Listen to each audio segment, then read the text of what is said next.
Happy anniversary to my favorite social media platform, my favorite online community, my employers, my overlords, my main form of entertainment, YouTube.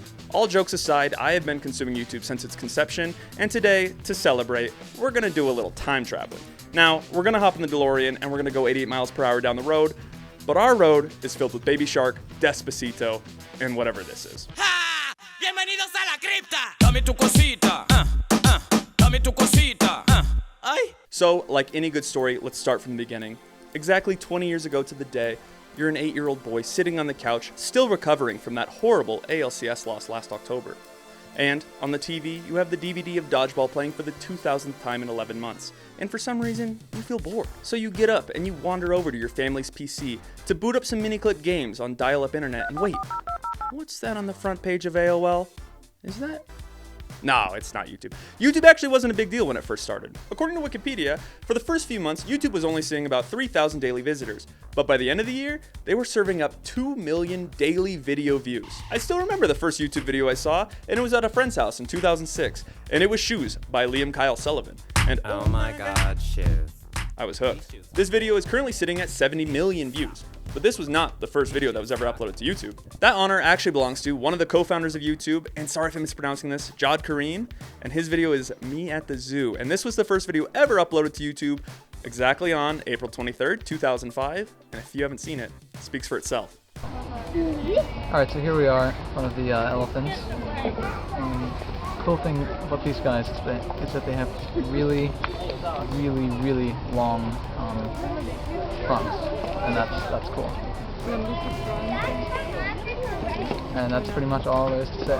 The biggest thing to me here is not that this video technically erected YouTube, but at its core, it's kind of what YouTube's all about. Lighthearted, personality-driven content is what builds communities and connects people.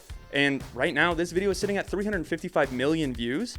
And to put that in perspective, that's 15 million more views than people who live in the United States. Kareem, along with Chad Hurley and Steve Chen, were all former PayPal employees who registered YouTube.com's domain name on February 14th, 2005, only 2 months prior to Me at the Zoo. There was a beta version of YouTube that launched in May, and then the official launch was on December 15th.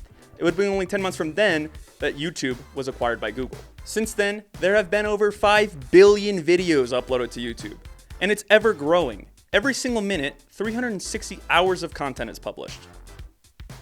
Huh? Broken down, this is 2,500 new videos every 60 seconds. And my entire career has been contributing to these numbers, and I chose my career based on creators like Peter McKinnon, Casey Neistat, and many others throughout the years. The first job I ever got was actually at a television station in Lake Tahoe. I had applied to be a production assistant with literally zero experience, and then on my way to the interview, I watched educational videos about post-production, editing, how to shoot, and got the job. Once I had the job, I then had to go on YouTube and watch tutorials about how to actually do the job, and that's how I learned how to do my entire career. Also at this news station, I met my future wife, so I kind of have YouTube to thank for how my life turned out. Thanks, YouTube. Speaking of educational videos, YouTube is like a superpower in our pocket. It's a database that we can literally search through and find a video about basically anything you want to learn. You can, like me, learn skills to get a job and build a career. You can watch a video to learn how to fix a clogged toilet. I searched that one for a friend. You can get unlimited money in Sims 4 by watching a YouTube video. Heck, there's even a video where you can learn how to eat Cheetos and not get Cheeto fingers. I mean, there's entire channels dedicated to teaching you how to do it all. Now, let's go back and let's look at the phases that YouTube has gone through and how it changed the world of media as we knew it. The obvious, streaming. YouTube is one of the first video hosting platforms, and is certainly the largest, with over 2.7 billion monthly logged in users. It's easy to see how YouTube has inspired other video platforms like Netflix, Hulu, and HBO Max. The convenience and popularity of being able to just hop online and watch pretty much anything you want all started with YouTube. Now, we have seen YouTube stars transcend YouTube and actually make it to the big screen. One of the first ones that I remember was Lucas Cruikshank, who was Fred on YouTube. He created that character. He had a couple movies as Fred, and he also got a season on Nickelodeon as Fred. And Lucas is still crushing it on YouTube, by the way. You guys should subscribe to him. He's awesome. Another more recent example is Beast Games, which was on Amazon Prime. And Mr. Beast obviously created that. And his channel is currently sitting at 386 million subscribers. And that is as you guessed, the most subscribed to channel. On February 28th, 2017, YouTube debuted YouTube TV, which we consider the best live TV streaming service, and this offers over 100 channels and the NFL Sunday Ticket as an optional add-on. And while YouTube TV is technically a separate app from YouTube, it's still just offering more reasons as to why YouTube is overtaking cable. It's offering you the exact same content, but making it more accessible. YouTube has also changed the world of music and music videos. Not only have some of the most talented musicians been found from YouTube, like Justin Bieber, music videos are now being created specifically for YouTube. Out of the 100 most watched YouTube videos, music videos hold 70 places on that list. And that is because it's easier to rewatch a music video than it is to rewatch a video like this. I get it, it's okay, but that's still insane. Gone are the days when you'd wake up before school so you could watch VH1's new hits or MTV. MTV basically walked so that YouTube could run. Let's talk about gaming. YouTube has dramatically reshaped the world of gaming. It all started with highlight montages and game reviews that actually let you see the gameplay rather than just trying to picture it through a wall of text. It has now evolved into live streaming, and YouTube Live began rolling out on April 8th, 2011. Last October, on the 27th, YouTube Live hit a peak record of 16 million concurrent viewers. Let's talk about podcasting. Now, podcasting existed before YouTube, but I would say that commentary creators on YouTube played a pivotal role in laying the groundwork for the podcasting boom. This style of content, which prioritized long-form discussions with their unique voices, resonated with viewers who were seeking a deeper engagement than traditional media. As podcasting really started to take off, many of these commentary creators seamlessly transitioned into having their own podcasts. I also personally believe that podcasting would not be as popular without YouTube.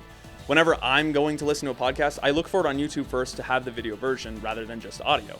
Even if it's on in the background, I can still check in, and it's like another layer to feel more engaged or part of the conversation. For better or for worse, children's content is now a huge part of YouTube. I am not a child. I am a full-grown man, and I haven't perused the children's section of YouTube, but many of my friends have kids, and their favorite shows seem to be on YouTube. The director of production here says his nephew's favorite show is Miss Rachel on YouTube, and he says he doesn't mind watching it with him. Personally, I still prefer Rocket Power. But the point of all of this, though, is that through the last 20 years, YouTube's really changed the world of media, and I think for the better. I haven't even gone through all the genres of YouTube, but it really has changed it all, and I think it's because it wasn't designed to. YouTube's mission statement is to give everyone a voice and show them the world. And I just think that's the most authentic way to approach media and entertainment today. It's the users that make YouTube great. Whether you're rich or poor, you're from LA or Norway, you have a production team, or just an iPhone, you can share your stories and your voice with the world. And maybe more importantly, you can listen to what the world is saying to you. But cheers to 20 years, YouTube, and happy anniversary. And I can't wait to grab a beer with you on your next birthday.